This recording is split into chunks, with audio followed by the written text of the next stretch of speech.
Hello, I'm Josh Crandall. I am a double master's student in industrial design and design management at the Savannah College of Art and Design here in Savannah. And today I'm going to talk about the Fantasy Fitness League.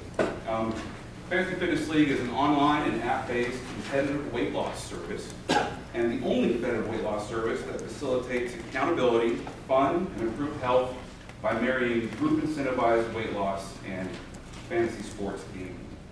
The biggest problem with wellness today is wellness programs today is their ability in helping participants retain the same vigor they had on day one throughout the whole program until they achieve their goals.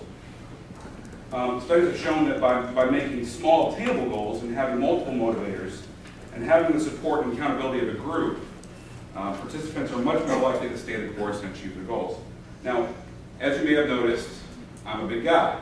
I'm fat. In fact, I'm fat from my fat feet, my fat head, and I'm not alone, not in this country anyways.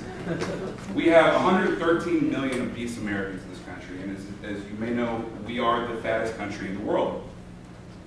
So there's no wonder that the weight loss industry in this country is valued at $61 billion. However, because of the recent recession, Americans have moved away from membership programs like Weight Watchers and Jenny Craig. And in fact, there are currently 75 million dieters right now, and of those 75 million, 80% of those are frugal do-it-yourselfers. So, inspired by television shows like The Biggest Loser, we have started our own competitive weight loss pools in offices and schools and churches all over the nation. And we're doing this because we like to turn unpleasant things into games. For those of you that have had children, I'm sure at some point you've turned a fork of broccoli into a zooming airplane. And as children, we love this because it was a game. We are all hardwired to play them, and it's something that we can all relate to. And one gaming trend in America that 32 million Americans are already playing is fantasy sports, in particular fantasy football.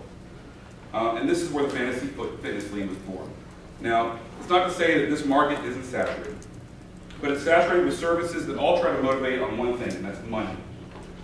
While carrot and stick extrinsic motivation does work for some people, the true path to long-lasting behavior change is creating an intrinsic desire to accomplish one's goals.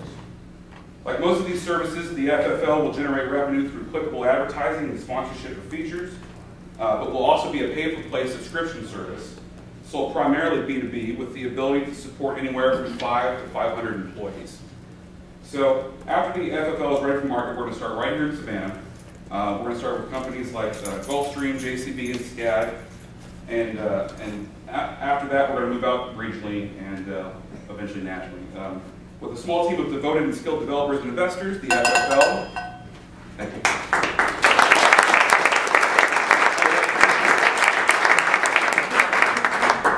So, anything built?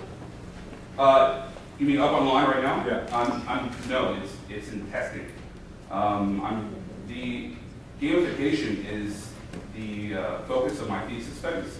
So I'm also using this as a way to research building this service with my thesis. And I've got a lot of people right now waiting at the door for this beta prototype to be up and ready so we can go with it. Okay, how could you MVP it? Like, what's the hack to start? Let 2 people use this, 5 people use this. Right. So the hack would be to essentially put out a paper prototype whereby people can interact with putting in numbers into a database online, and I would serve as the back-end database myself and put it all together, and then send out results on a weekly basis to all the players. Okay. So the companies that are doing quite a bit in this space, Keys.com, which has got some huge venture capital money behind them, they're targeting enterprise. How do you see targeting the enterprise competing against these guys?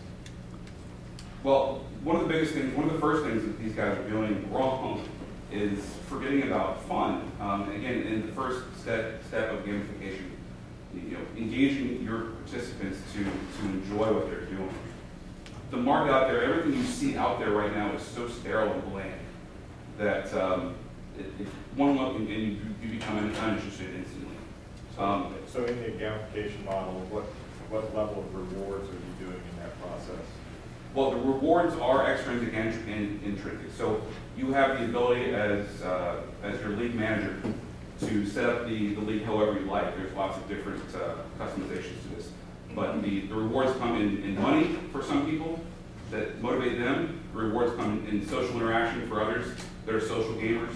The rewards come in well, the health and fitness, being able to achieve your goals and live a healthier lifestyle. But you see these rewards on a weekly basis instead of all at once at the end. What about the HR kind of issues with this? If you approach JCB, could that cause some friction in the workforce, and if you address that, or does that ever come to mind that could be an issue? Friction between players of this? Right. If it's like, for example, if JCB said, okay, yeah, we will offer this for all our employees to join in, voluntarily join in, but I can foresee, especially as an attorney, there's issues down the road with employment issues and people kind of being nasty to each other. Well, I beat you this week, and what did you have a big, McDonald's this weekend, or see some issues coming up.